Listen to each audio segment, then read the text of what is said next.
What is up, you guys, and welcome back. If this is your first time viewing one of my videos, please consider subscribing below for more quick financial updates in the future. Now, today I wanted to talk about why the Democrats proposed such a large stimulus bill. Many of us already know that the stimulus bill is $3 trillion. Now, that's ginormous. Right now, the country's in about $24 trillion of debt, and so this would add $3 trillion on top of that. Although this bill includes so many different things, and that is one reason why it's so large.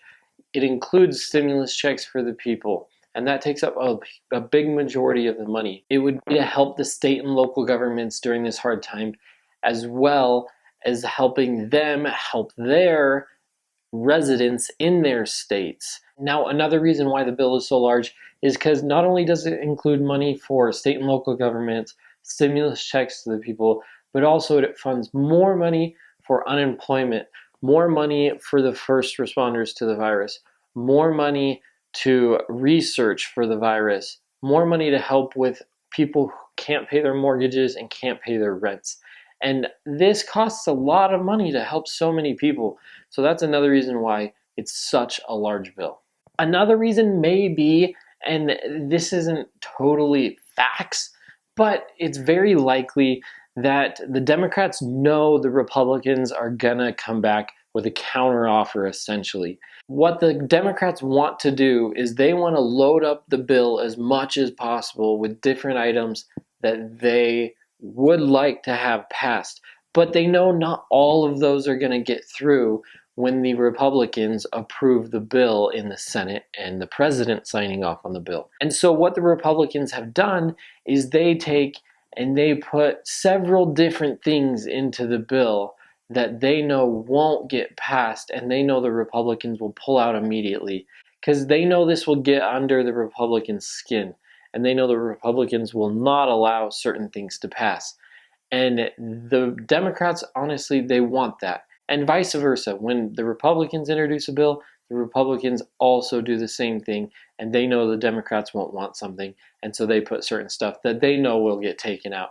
But this is all to get other items passed. For example, and this is only an example, I am not saying this is why on either of these or anything, but say the Democrats added to put more medical marijuana facilities in what people are saying lower income communities. Say that the Democrats did that just as a disguise so that the Republicans will oust that and not let that get passed.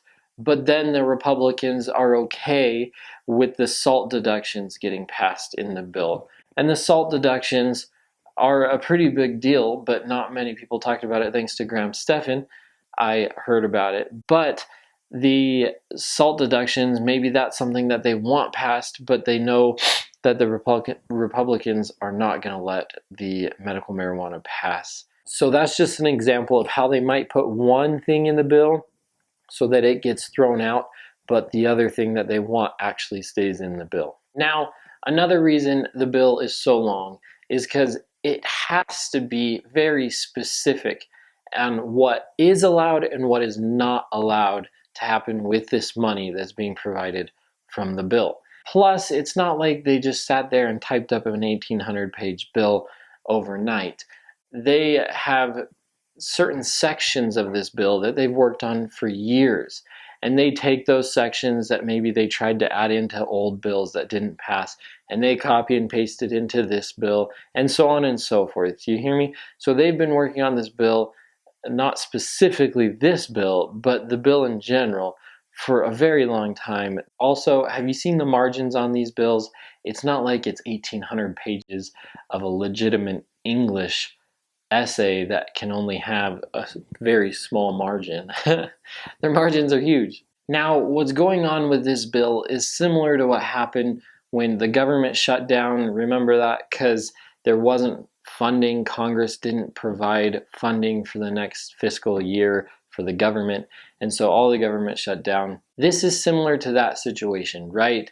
The government back then couldn't agree on things, but it wasn't so much the budget. There were minute details in the budget, but it was mainly other projects that they were throwing in there and other legislation that they wanted to get passed. So the Republicans had certain stuff that they wanted to add in, the Democrats had stuff they wanted to add in, and they had to sort out what they agreed upon and what they didn't agree upon.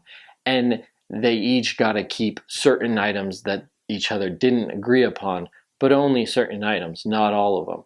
And that's what's going to happen with this bill. They'll make deals with each other, essentially, like, hey, you can have this if we can have this, or you can have this if we can have this. So that's how it works in Congress, is they just go back and forth until finally they agree on it and they're able to make each other happy. I hope that this video has been helpful to you, and I hope that you enjoyed it. If it has been, click the like button, share it with somebody who you know if they would like it, and I appreciate you guys watching. I will see you again tomorrow for a financial update. If you haven't already seen one of my financial updates, be sure to watch them.